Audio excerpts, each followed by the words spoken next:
to this short notice LCAAC meeting. Thank you very much to our members. Mr. Secretary is going to take the roll now. Thank you, Mr. Chair. Ann Dameron. Present. Vicky Chon. Present. Zayaan Khan. Here. Thank you. Amanda Deng. Present. Thank you. Kevin Ching. Yen Chen. Present. Divya Rani Belamkonda. Present. Annie He. Prakash Dasod. Anna Shipper. Present. Abhay Kulkarni. Aparna Balamaran. Siddhartha Banerjee. Larona Jones. Michael Gardner. Dr. Rocha. Present. Leticia Salinas. Nancy Pfeiffer. Trustee Diane Jones. And last but not least, Trustee Vivek Prasad, please. Present. Thank you, Mr. Chair. That concludes the roll. I believe that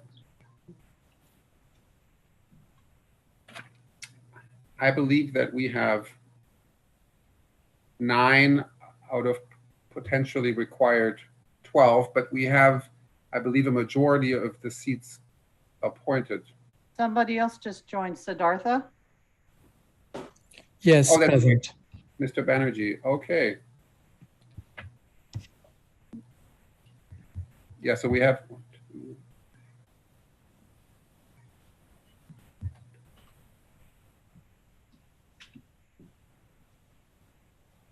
I count 10 out of potentially 12 required. Thank you. Okay. It doesn't look like we have quorum yet. Let's do this. Let's do public comment. It is after 5 o'clock. Please raise your hand if you have any public comment to make at this time.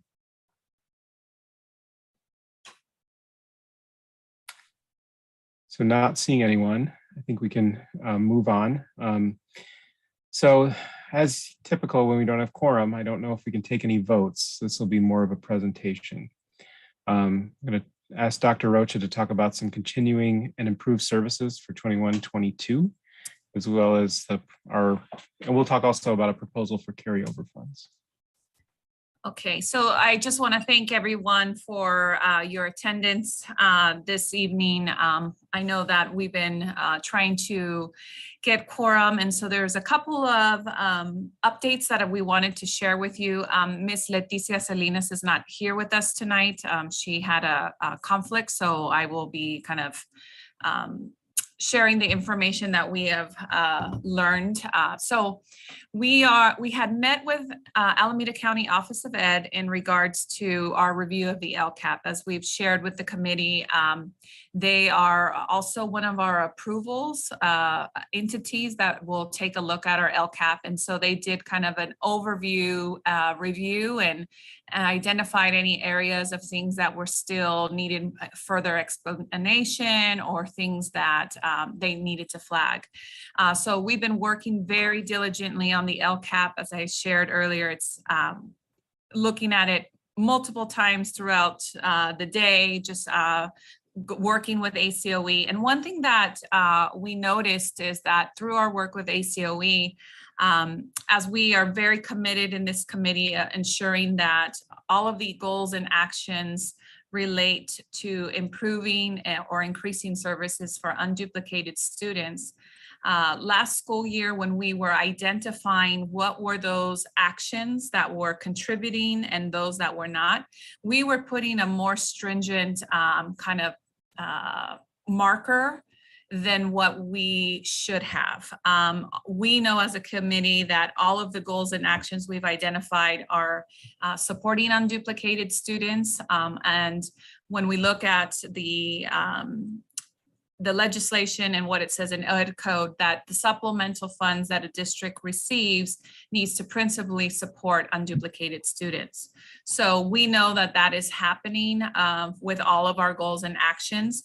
And so one thing that through our work with ACOE is that we noticed that we identified a few goals and actions, or I should say actions within goal 1, 2, and 3, and 4 that should have been identified as improving, contributing or improving services that unfortunately we did not.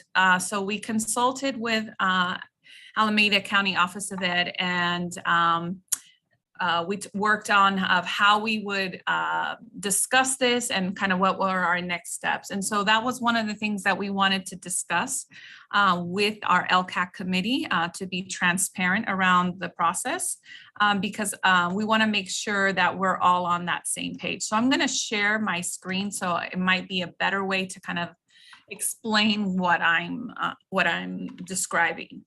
So this is in the table for the annual update, which includes all of the goals and actions for 21-22.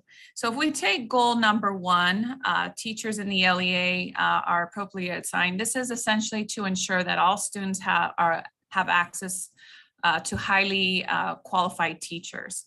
What you'll see here is that 1.1 from last school year, it was indicated as no, that it's not contributing or increasing services for unduplicated students. When we did a review and we really analyzed this, this was something that we noticed that should have been marked as yes. So you see how they say no, and then it says yes here.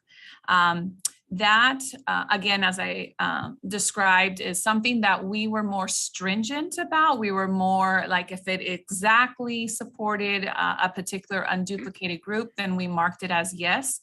But after kind of recalibrating and reviewing what the Ed Code and what is and the regulations, we realized that really, truly, we should have marked it as yes, because it is contributing to making sure that all unduplicated students have access to highly qualified students.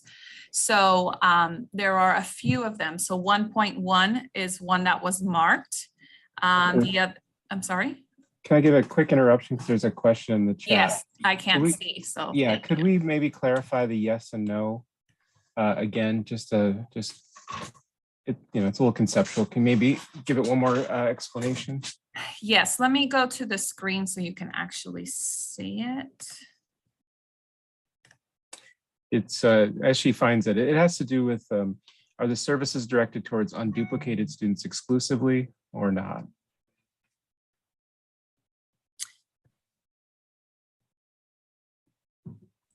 So in the so for these for every goal and action, there is a section that indicates if it's the population served is contributing or not contributing.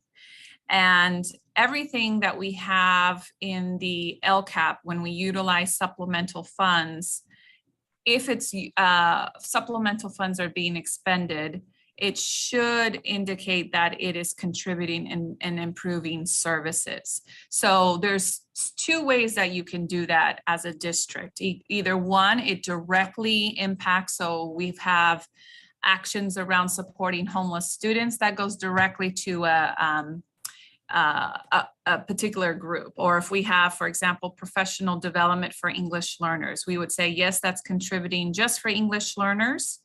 And it indicates what is the scope. Is it district-wide, is it school-wide, or is it limited to certain particular student groups?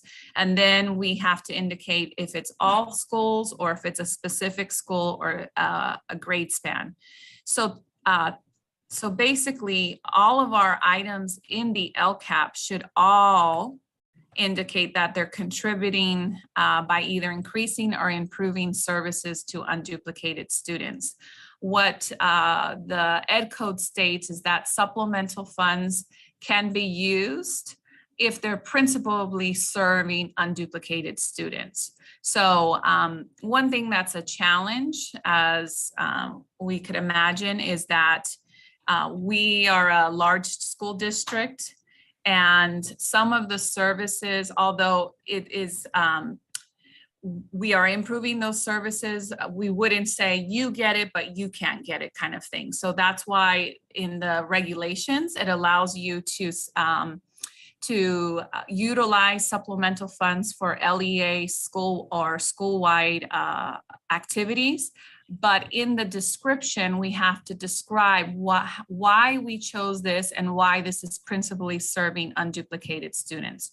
So a good example is in our, one of our actions is around PSAT and ensuring that students take the PSAT.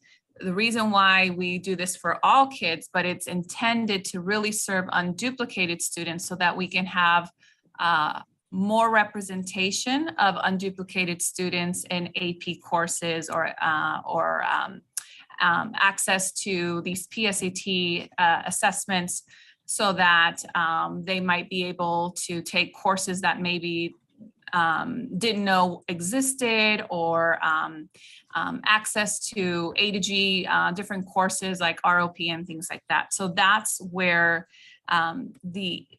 we wanted to basically kind of describe to everyone where we did not indicate that last year. And after we did some recalibrating and looking at these goals and actions with the work with ACOE, we noticed that it really should indicate that they are contributing. And so we just wanted to share that with the LCAAC committee because I think that is what we intended as a group. However, because we did not mark the boxes, it looks like we would have to then describe that in the LCAP as to how we do see that as all of these goals and actions contributing towards that. I'm going to pause, Mr. Musto, and maybe stop sharing because. Yeah, I put a comment that I'm going to be stepping out in a minute. I have to go. So. Oh, okay.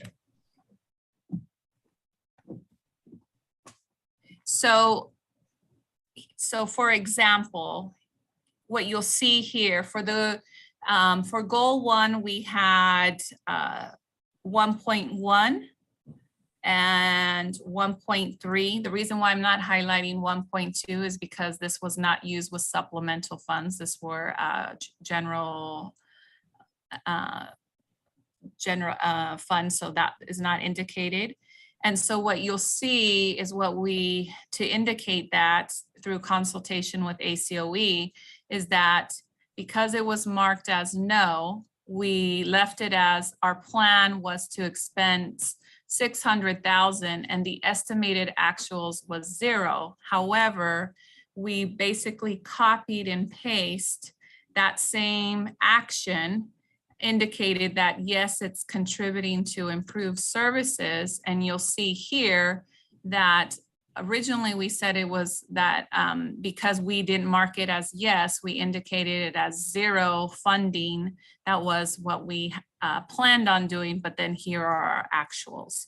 So it is something that we did, for example, 1.7, same thing. You'll see here, it's the exact same goal. The implementation of state board adopted academic content. Again, it was originally identified as 600,000. We put 0 because we now did that calibration and realized it should be contributing. So then what you see here is that it's 0 and then the actual dollar amount. So you'll see that within goal 2 as well. I'm sorry. Dr. Rocha, is it just a state formatting thing that there are 2 check boxes under no, 3 check boxes under yes? Is that just a formatting deal or? Yes, and I've been trying to see in the previous one, if you mark yes, how does it then translate into those 3 boxes? That's the part I have not been able to decipher yet. But because of that, one of the things that Anne and you know is that the carryover is now being something that needs to be calculated and has to be documented. And so we want to make sure that the carryover is properly displayed. And so that's another component that what we found out is those items that are not contributing then add to the carryover. So we have to make sure that we're properly, because we know as an LCAAC committee, we have implemented and expended most of the expenditures that we received of the $16 million. And by not indicating that it's contributing, then that adds to the carryover. So then it's an inflated carryover that is truly not what we have. That's another component. So let's see, I think I saw a raised hand. Sorry, You Yeah, also have a question in the chat, so. okay, thank you. Let's see. Oh, I just lowered my hand. This is Victoria Chon. Can I ask my question, or did you want to do the question in the chat first? You can ask your question and then I'll answer the question in the chat. I guess I just wanted to clearly understand. So did this just happen with kind of a misunderstanding in how we were supposed to represent our balances, and you're just kind of letting our committee know what the mistake was, and that we are trying to fix it and properly reflect our carryovers? Yes, that is Okay. absolutely. We want to be transparent with our committee so that we're all informed and are aware of, what transpired, because we were more stringent on ourselves. And then when we started to look at the regulations, it was like, we should have really indicated this as improving or increased services for unduplicated students. So that was something that we learned along the way. And in addition, we want to make sure that the carryover reflects our current carryover and not something that is not truly the case. Okay, great. Thank you. No problem. Let me look at the chat. Are the balances from each goal section adjusted within the section with the new items are added? So let me go back and share my screen. So yes. For example, if we take this goal in action, and then you'll see all of this in the LCAP once we take it to the public hearing, which will be next week. So if you want to join us, that will be next Wednesday. So that is one of the requirements where we say this is what our estimated actual, or what we plan to spend, and then these are estimated actuals. And so anytime there is a difference in the dollar amount, there is an explanation to that. That is described in the LCAP as to why. So I hope I answered that question. Okay, let's see. Mr. Leshner?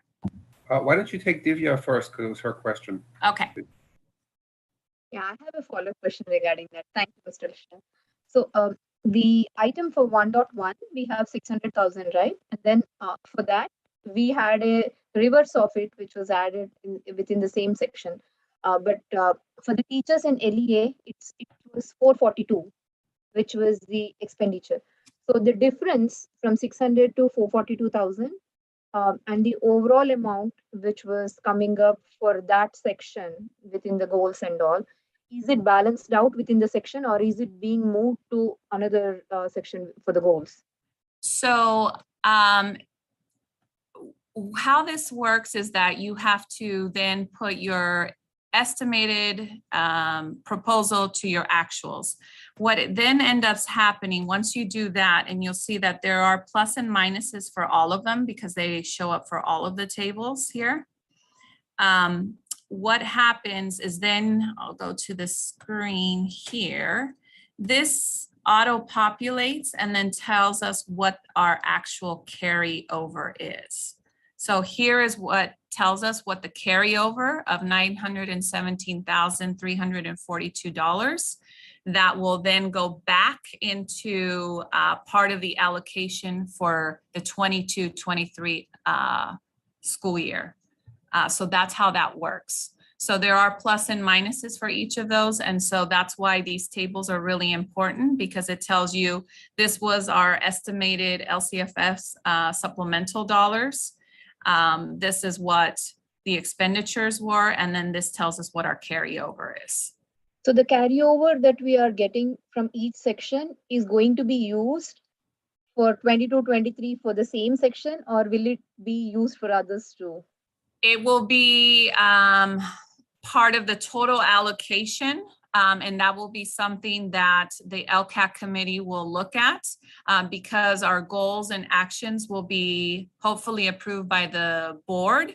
And so there might be adding more dollar amounts to certain goals and actions. So that will be something that we will have to prioritize as an LCAAC committee. Okay, so one final question, sorry about that. So for each of the sections where there was a balancing that we have done, and then extra questions that were added, right? Is there any explanation within the document which I can check maybe later? Yes, it's not public yet, so it will be published on Friday night per the Brown Act, because it will be going to the public hearing on Wednesday. But where you can see that is within all of the goals.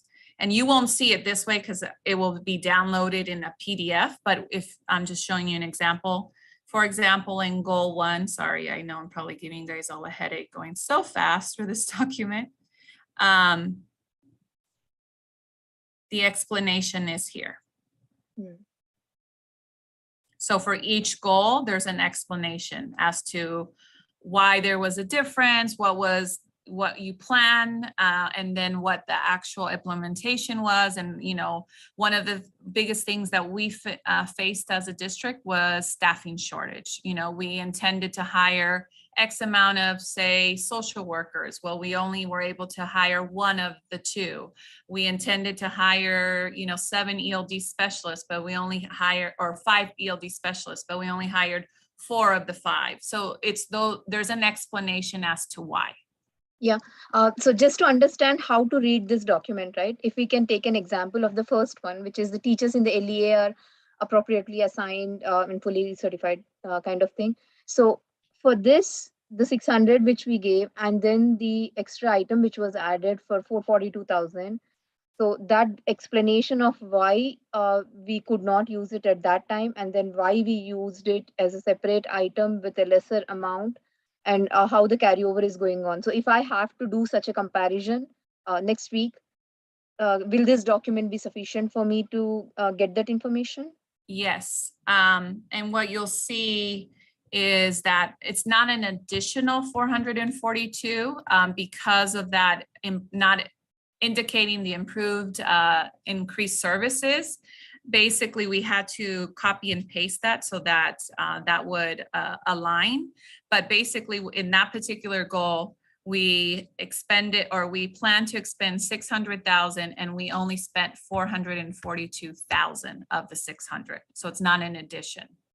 So is there going to be an effort to, to correct the way that we are putting it, rather than adding a new row, putting it in the same row so that we can do the addition subtraction kind of thing and see how much is overflowing? Moving forward, every action within the LCAP will indicate as improved and increased services. So this will not happen again. Yeah, thank you. Sorry to bother with the continuous question. That's okay.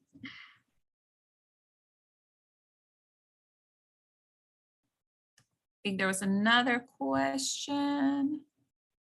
Mr. Leshner, did you have a question? Yeah, I thought that with this year coming to a close, Dr. Rocha, I thought it was appropriate to thank you for your professionalism and your attention to detail. They both make it so much easier to fulfill my own duties as a member of this committee. So I sleep well at night. So thank you for all the hard work. Thank you. I appreciate that. Any other further questions around changing the just the methodology so that all of the goals and actions, as we know, are contributing and improving services for our unduplicated students, and so that it reflects the carryover as appropriately? Okay, if there's no other questions, so we do not have quorum, is that correct? Yeah, I do not believe that we have a quorum, Dr. Rocha. Okay, thank you, Mr. Lechner. So one of the things that we have been trying to do is to have a discussion around some additional requests, and that was around Chromebooks, and we had talked about that before for 1.3 and 2.1. It's really scary, I know these by heart, but around curriculum, the adoption of the curriculum, because a lot of our curriculum that we have purchased now has online components, so it's really going to be beneficial for our students to have access to Chromebooks, and then for the assessment so that we can continue to progress monitor. So unfortunately, we're not going to be able to take a vote on that. So I do think we will probably try to attempt again to have another meeting. I know this is probably not what some of you want to hear, but unfortunately, we're not able to move forward without having quorum on that, unless somebody, and do you have any suggestions? Dr. Rocha, is it possible that we could do a practice vote or a straw poll or something so that when this proposal or when this information goes to the board next week, they have an indication of the leanings of the committee, even though it's not a formal vote? We could definitely do that. We did check with the attorney because it is a Brown Act committee. If we could do it online, you know, do a formal vote like that. And unfortunately, we're unable to. We have to have members present. But we could definitely do that. And so that could just kind of inform the board that of the attendees, we're kind of doing a temperature check, if you may. I don't know if the rest of the members, how they feel about that, if we did something like that. I think So one question. Sorry. How many members are we short in terms of our quorum? I believe we are short. We were short 2, but then the chair went to the 8th grade promotion of his daughter. Oh, okay. So Okay. now we're short 3. Sorry, I didn't catch in the beginning. So in the other meeting yesterday, we sent a reminder and quickly 3 people joined by sending a quick reminder at the beginning. But anyway, so if we are short 3, I don't know if we can get 3 more. But instead of trying to get another meeting, do you want to send a quick email, Dr. Rocha, and see if people Let me join? see. Yeah, let me go on my email real quick and see.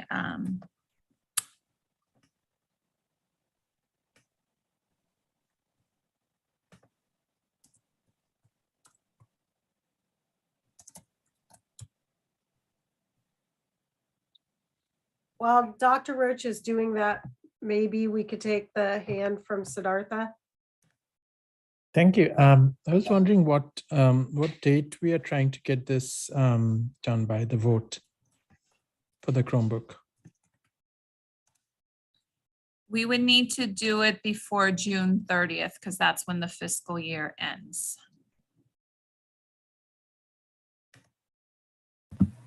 My recommendation, Dr. Rocha, I think that taking a straw poll in this committee, I think is probably not appropriate.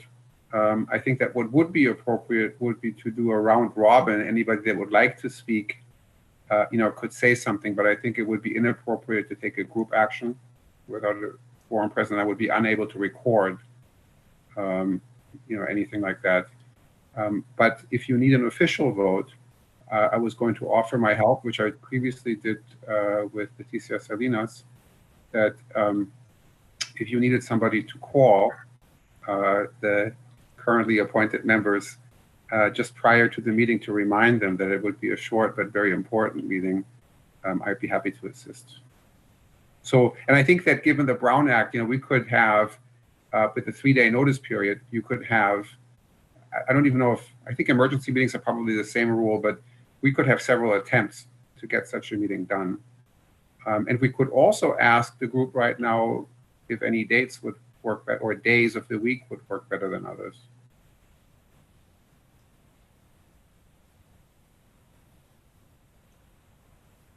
If that's helpful. Yes, it would be. Sorry, I'm just trying to send this email out too.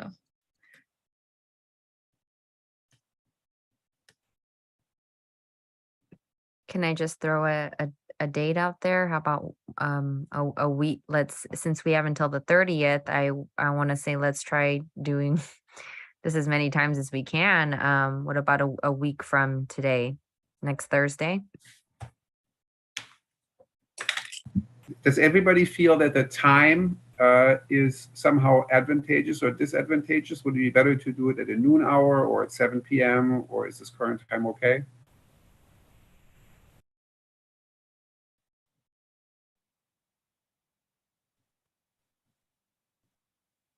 It's not easy work day because I work at a law firm, which means I need to be doing a Zoom at my workstation, out in the open in front of everybody. So I'd prefer after work.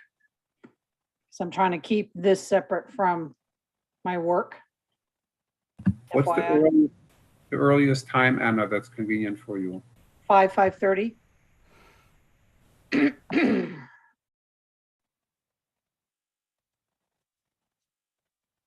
My suggestion would be, Dr. Rocha, to vary the time. We've had mixed success with the quorum at this particular hour. Okay. And why don't we try to move it to the evening where, there should be fewer excuses. Thursday is probably fine.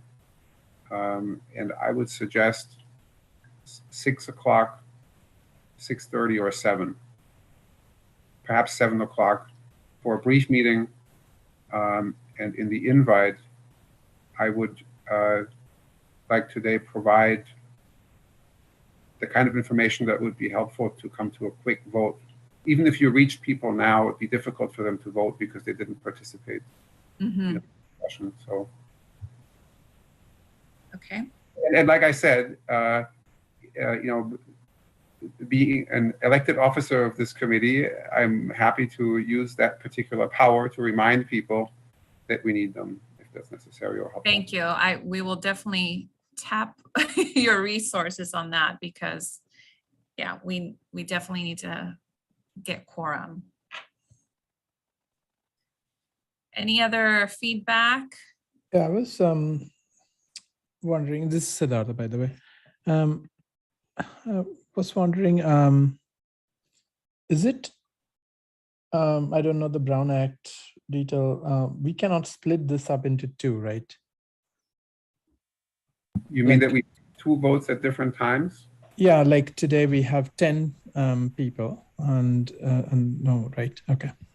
No, unfortunately, that's not possible. But we can phone in if it is like, let's say next Thursday. I'd have to consult with the district, but I believe the only thing we really have is we have a notice requirement. Yeah. And as long as we meet the notice requirement, we're already talking via Zoom. Yeah. And do you have an estimate, Dr. Rocha, for the time it would take to conclude that important vote? I mean, 15, 20 minutes, just depending on if there's discussion. It would be just that item at this point. So it'd be a very quick meeting.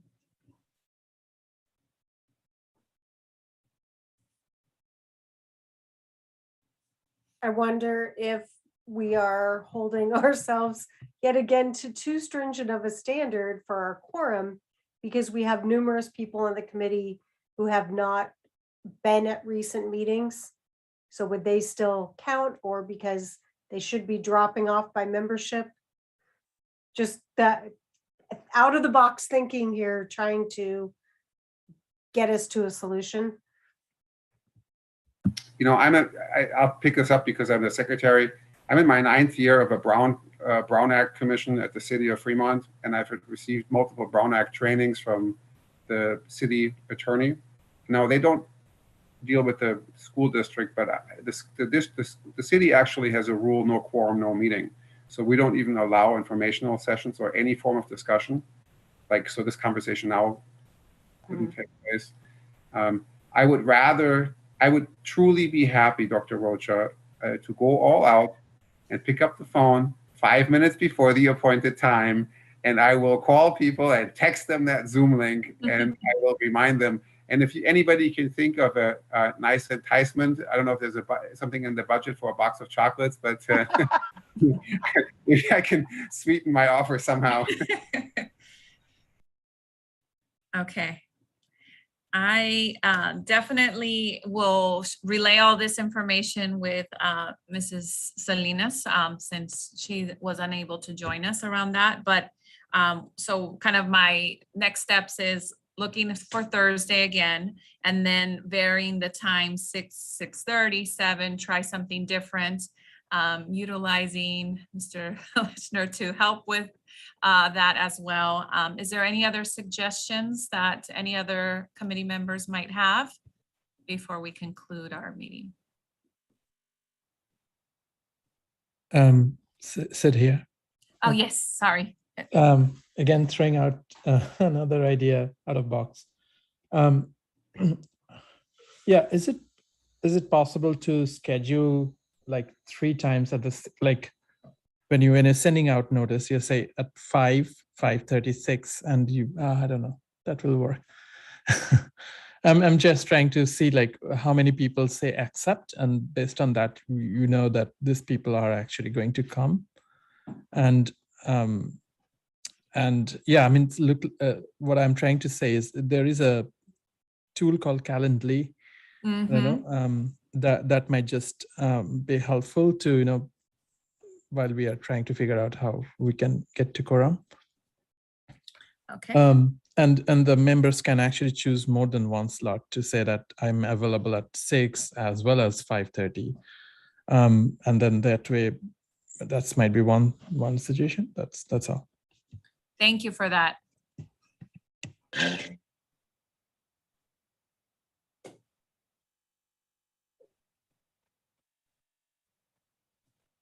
Let's see, I don't know who was next.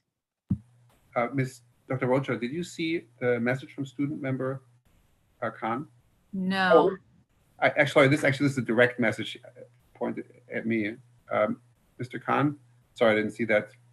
Oh yeah, that's fine. I was just saying that like for me and Amanda, since the school year has ended, I'm not like, I think our term is up, and also like I'm not even technically a student anymore since I graduated, so I don't know if like I can even vote.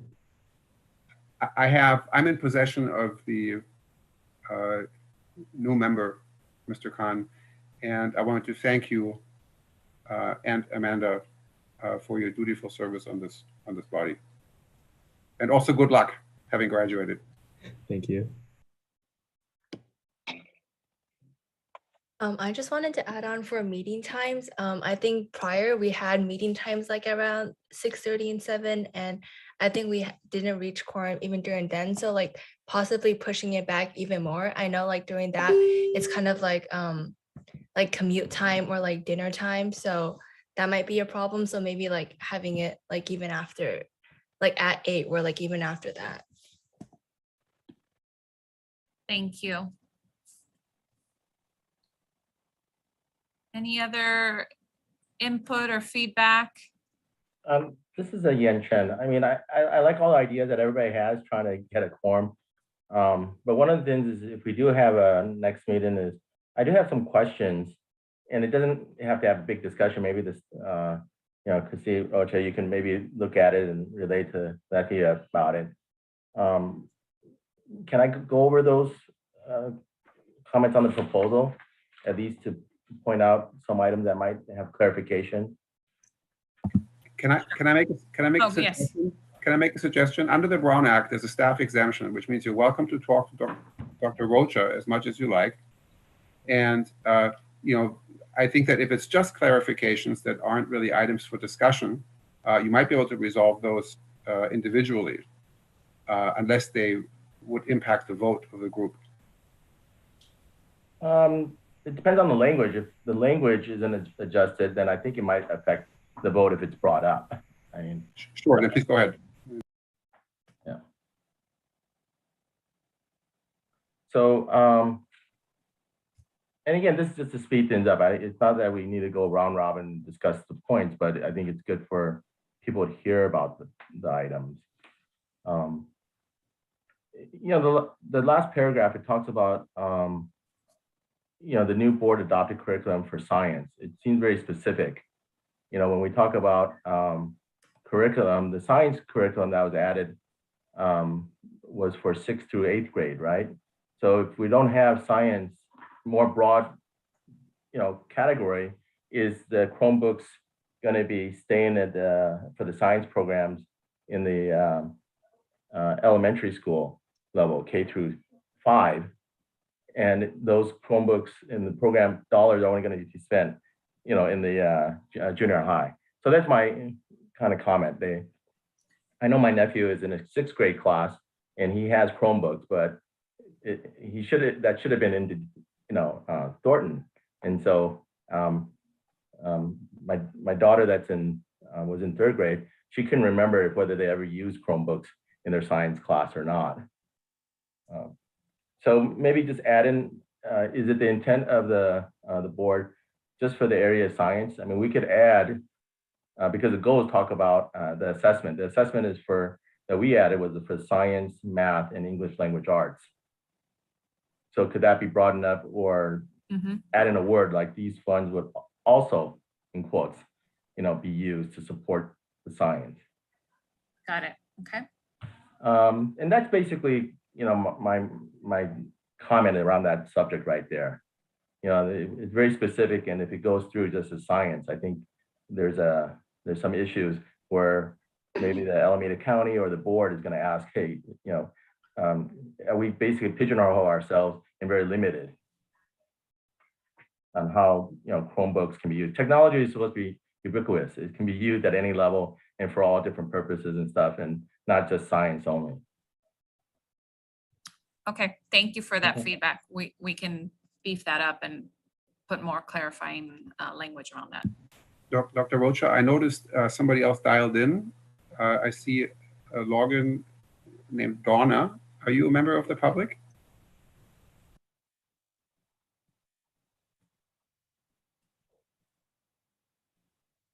Okay, Dr. Rocha, sorry to interrupt. Please proceed. That's okay. So thank you. I think at this point then, if there's no other comments around any additional input or feedback of ways to kind of reach forum, I think then we will conclude our meeting, and then I will take this information back, and then we will hopefully reach quorum at our next meeting next week. So I appreciate all of your time. Unless there's any other questions, we will conclude our meeting tonight. Okay, thank you. Thank you. Thank you, everyone.